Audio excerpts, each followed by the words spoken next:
No food, no water, and no shelter. Can you live without food? No, right? Can you live without water? No. Can you live without shelter?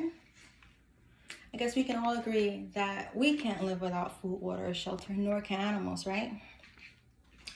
Well, if you can think about it, with puppy mills, that's what they're doing all the time. Each animals are starved and confined into small cages with several other animals throughout the whole day. They're put to death once their purpose has been served. Would you want to be put into a cage and deprived of such things on an everyday basis?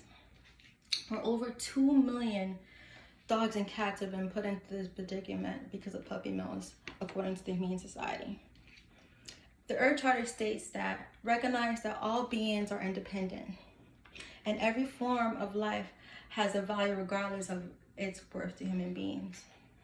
As a future veterinarian, I strive to provide a strong word to help these animals live another day and to a happy home.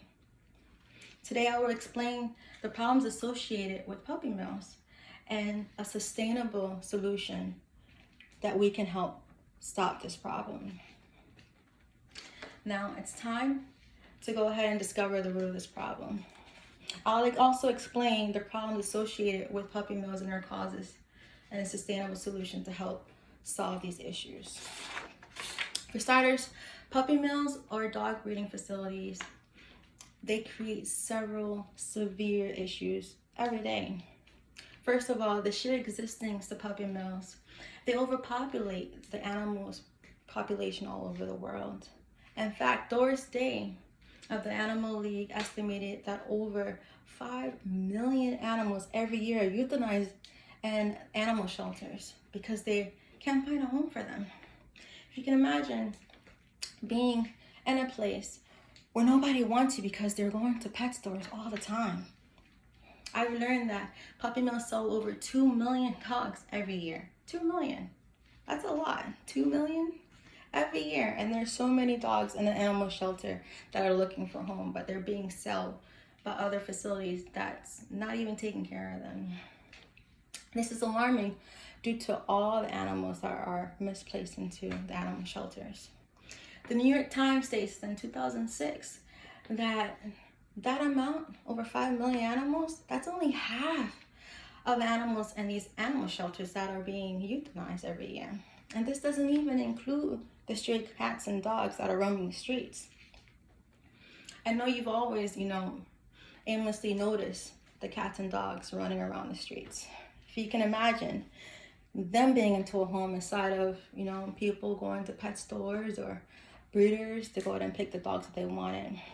Furthermore, the conditions in these puppy mills are horrendous.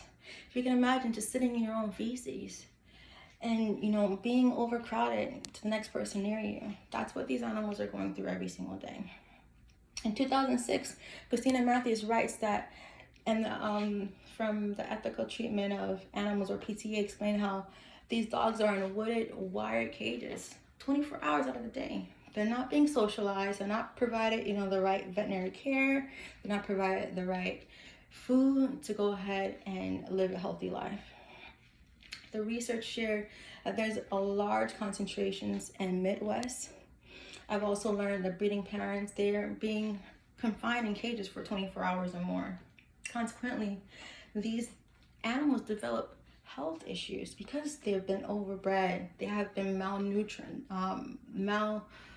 produce. These sick animals are what you're looking at breeding the dogs, are the breeding dogs. And they're constantly breeding every second. Once they end the heat cycle, they're breeding again. They don't have any time to have a break. Imagine you being pregnant every time that you have already produced a baby. You get tired, you're not healthy. They don't care about it. They just keep doing it. And once they're finished with that dog, because she can't breed anymore, they go ahead and kill and bury her in the backyard. Do you hear the sounds of the weeping animals? Let's investigate further. The answer lies within us and legislation. All of the Animal Welfare Act, they put in place a law, but it's, there's loopholes in every single one of these.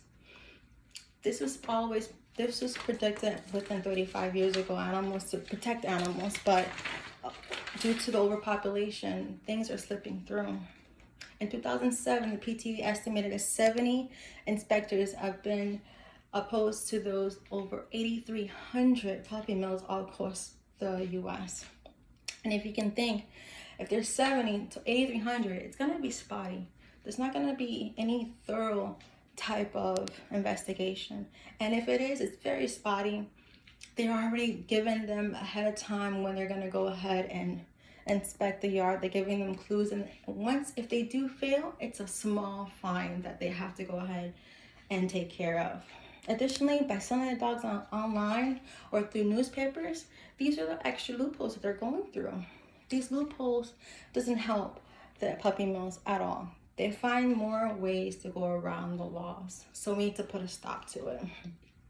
And this is appropriate, not that all pet stores are primary outlet, but puppy mills. However, we're the ones to blame. We can blame ourselves. We can stop going to puppy mills or puppy stores or breeders. Just go to the animal shelter. That'll help out a lot. It'll take away from all the needs and the money. Once that money's gone from puppy mills, then they'll stop. If you keep providing them with the money that they need, then they're going to continue doing the wrong things for these animals.